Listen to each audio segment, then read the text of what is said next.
ನಿಮ್ಮ ವಿದ್ಯಾಭ್ಯಾಸದಲ್ಲಿ ಎಷ್ಟು ಪರ್ಸೆಂಟು ನಿಮಗೆ ಫಲ ಕಾಣುತ್ತೆ. ಆಮೇಲೆ ನೀವು ಅಬ್ಸರ್ವ್ ಇದು ಮಾಡಕ್ ಶುರು ಮಾಡಿ, 1 ವರ್ಷದೊಳಗೆ ಇದ್ರ ಫಲ ಸ್ಟಾರ್ಟ್.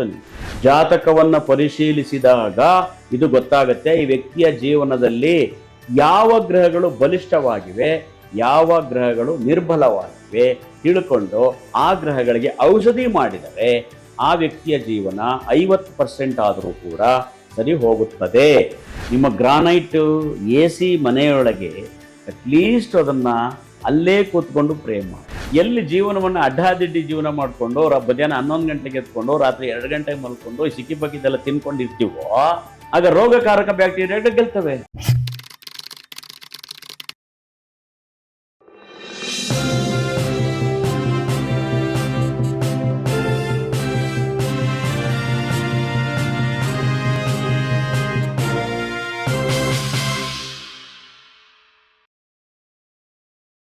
ವಿದ್ಯಾರ್ಥಿಗಳಿಗೆ ದೈವ ಪ್ರೇರಣೆ, ಗುರುಗಳ ಪ್ರೇರಣೆ ಅಂಡ್ ಮಾತೃ ಪಿತೃ ಪ್ರೇರಣೆ ಬಹಳ ಮುಖ್ಯ. ಉದಾಹರಣೆಗೆ ಒಂದು 25 ವರ್ಷದ ಹಿಂದಿನ ವಿದ್ಯಾಭ್ಯಾಸಕ್ಕೆ ಹೋದರೆ ನೀವೇ ಹೇಳಿದಾಗೆ ನಿಮ್ಮ ವಿದ್ಯಾಭ್ಯಾಸ ಕಾಲದಲ್ಲಿ ದೈವ ಪ್ರೇರಣೆ, ಗುರು ಪ್ರೇರಣೆ ಮತ್ತು ಮಾತೃ ಪಿತೃ ಪ್ರೇರಣೆ ತಾನಾಗೆ ನಮ್ಗೆ ಒಲಿತಾ ಇತ್ತು. ಏಕೆಂದರೆ ಬೆಳೆಯೋ ವಾತಾವರಣ ಆ ಥರ ಇತ್ತು. ಗಿಡ ಮರಗಳ ಜೊತೆ, ಪಕ್ಷಿಗಳ ಜೊತೆ, ನೀರಿನ ಜೊತೆ, ಆ ಮಣ್ಣಿನ ಜೊತೆ ನಾವು ಬದುಕ್ತಾ ಇದ್ವಿ. ಪಂಚಭೂತಗಳೊಟ್ಟಿಗೆ ನಾವು ಬದುಕ್ತಾ ಇದ್ವಿ. ಅದರ ಅವಶ್ಯಕತೆ ನಮ್ಗೆ ಇರಲಿಲ್ಲ. ನಮ್ಗೆ ಗೊತ್ತಿಲ್ಲದ ಹಾಗೆ ನಾವು ಅದರೊಳಗೆ ಮಿಳಿತ ಆಗಿದ್ವಿ. ಮಾಸ್ಟ್ರ್ ಕಂಡ್ರೆ ರಸ್ತೆಯಲ್ಲಿ ಓಡ್ ಹೋಗಿ ಮರದಿಂದ ಬಚ್ಚಿಟ್ಕೋತಾ ಇದ್ವಿ. ತಂದೆ ತಾಯಿ ಆ ದೂರಿಂದ ಬರ್ತಿದ್ರೆ ಓಡೋಗಿ ಮನೆಯೊಳಗೆ ಸೇರ್ಕೋತಾ ಇದ್ವಿ. ಮನೆ ಅಕ್ಕಪಕ್ಕದಲ್ಲೇ ದೇವಾಲಯಗಳು, ಮಠಗಳು, ಮಂದಿರಗಳು, ಭಜನಾ ಮಂದಿರಗಳಿದ್ವು.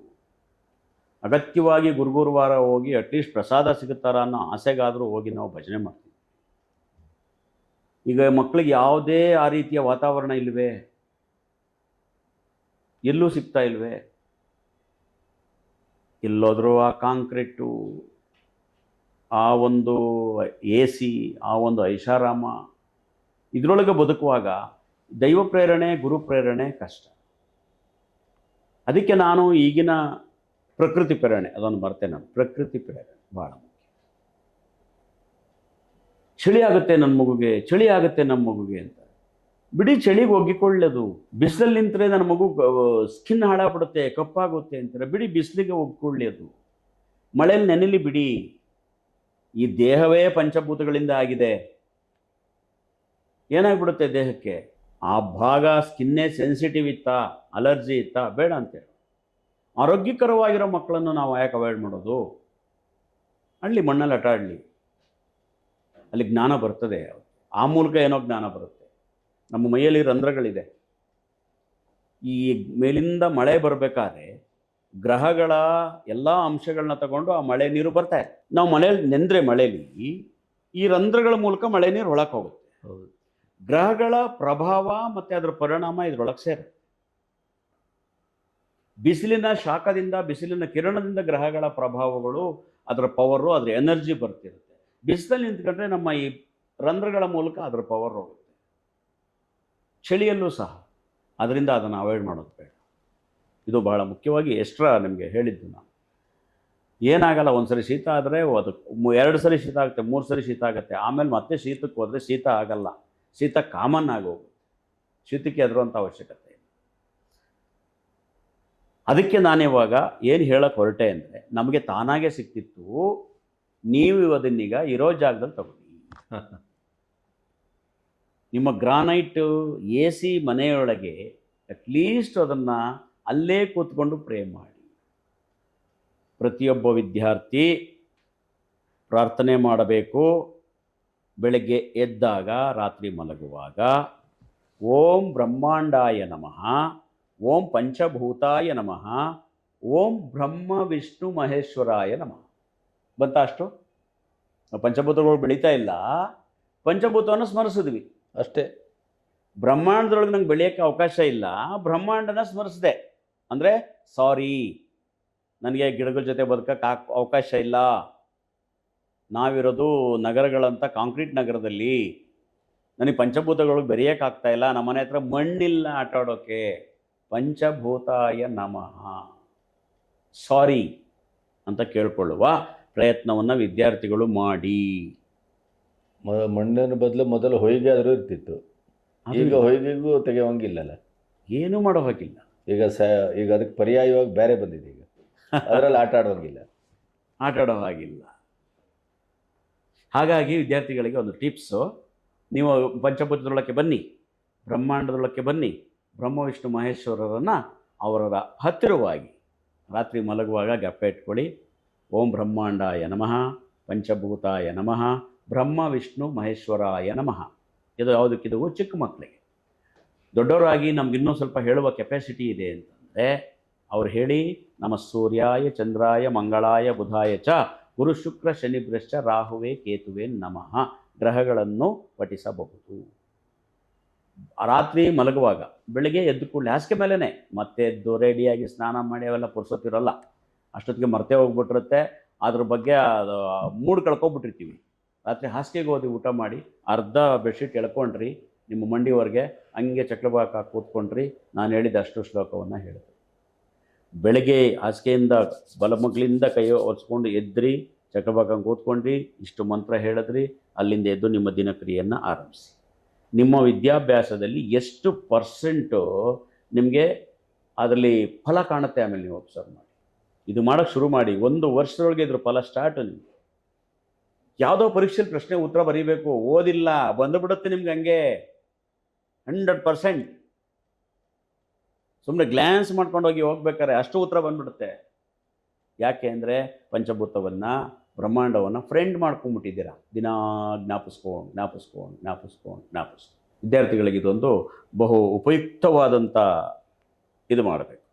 ಯಾಕೆ ಅಂದರೆ ಪ್ರತಿಯೊಬ್ಬ ವ್ಯಕ್ತಿಗೆ ಗಂಟೆಗೂ ನಿಮಿಷಕ್ಕೂ ಸೆಕೆಂಡನಲ್ಲೂ ಗ್ರಹಗಳ ಪ್ರಭಾವ ಬೀರ್ತಿರೋದು ಇದು ಗೊತ್ತಿದೆ.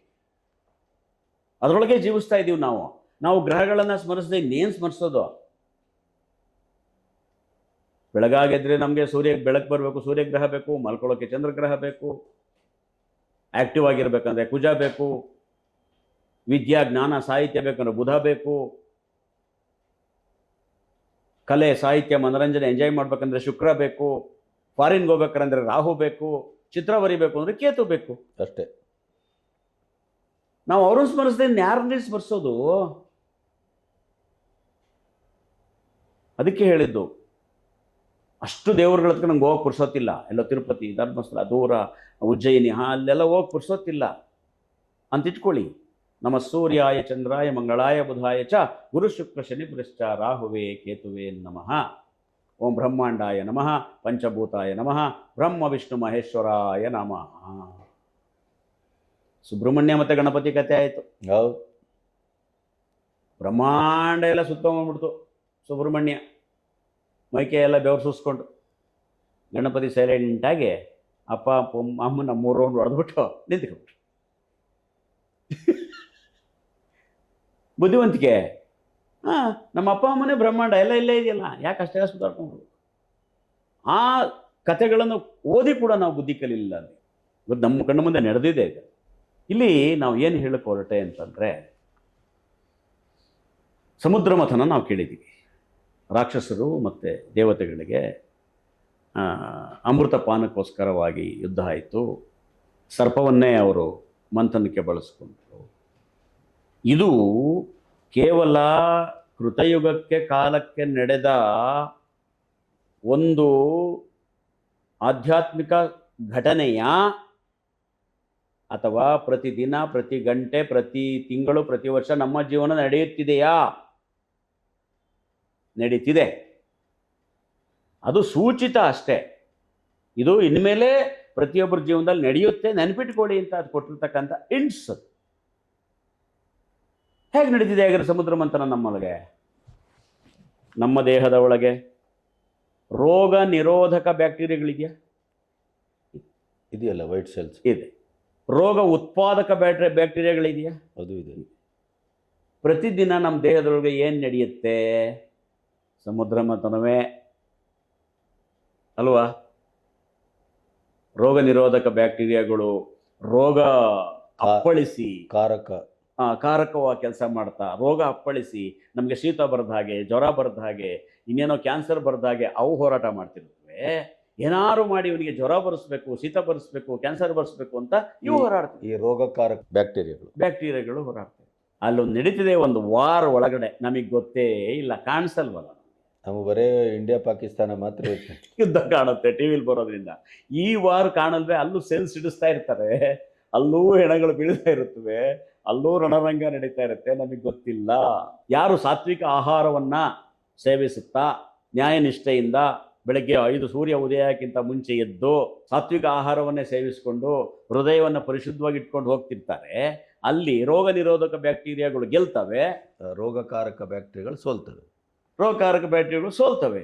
ಎಲ್ಲಿ ಜೀವನವನ್ನು ಅಡ್ಡಾದಿಡ್ಡಿ ಜೀವನ ಮಾಡಿಕೊಂಡು ಮಧ್ಯಾಹ್ನ 11 ಗಂಟೆಗೆ ಎತ್ಕೊಂಡು ರಾತ್ರಿ 2 ಗಂಟೆಗೆ ಮಲ್ಕೊಂಡು ಈ ಸಿಕ್ಕಿ ಬಗ್ಗಿದ್ದೆಲ್ಲ ತಿನ್ಕೊಂಡಿರ್ತೀವೋ ಆಗ ರೋಗಕಾರಕ ಬ್ಯಾಕ್ಟೀರಿಯಾಗಳು ಗೆಲ್ತವೆ.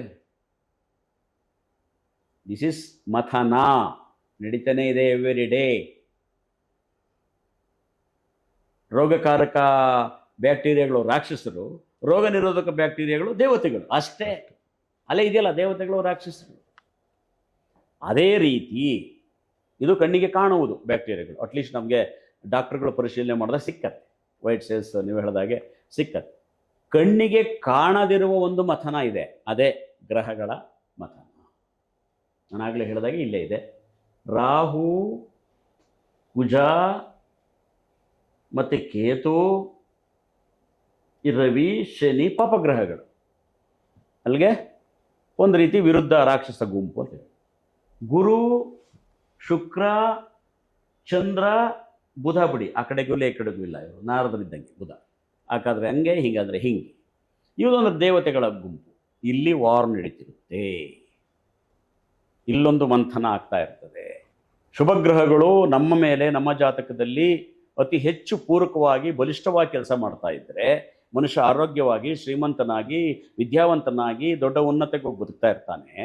ರಾಹು, ಕೇತು ಪಾಪಗ್ರಹಗಳ ಬಲಿಷ್ಠತೆ ಜಾಸ್ತಿ ಆದಾಗ ಅಧಪತನಕ್ಕೆ ಹೋಗ್ತಿರ್ತಾನೆ, ಜೈಲಿಗೆ ಹೋಗ್ತಾನೆ, ನಷ್ಟ ಹೊಂದುತ್ತಾನೆ, ಕೆರಾ ಫುಟ್ಬಾತ್ ಹಾಕ್ತಾನೆ, ಕಾಯಿಲೆ ಹೊಂದುತ್ತಾನೆ, ಹಂಗಾಗ್ತಿರುತ್ತೆ. ಅಲ್ಲೂ ಮಥನ ನಡೀತಾ ಇದೆ. ಜಾತಕವನ್ನು ಪರಿಶೀಲಿಸಿದಾಗ ಇದು ಗೊತ್ತಾಗುತ್ತೆ, ಈ ವ್ಯಕ್ತಿಯ ಜೀವನದಲ್ಲಿ ಯಾವ ಗ್ರಹಗಳು ಬಲಿಷ್ಠವಾಗಿವೆ, ಯಾವ ಗ್ರಹಗಳು ನಿರ್ಬಲವಾಗಿವೆ ತಿಳ್ಕೊಂಡು ಆ ಗ್ರಹಗಳಿಗೆ ಔಷಧಿ ಮಾಡಿದರೆ ಆ ವ್ಯಕ್ತಿಯ ಜೀವನ 50% ಆದರೂ ಕೂಡ ಸರಿ ಹೋಗುತ್ತದೆ.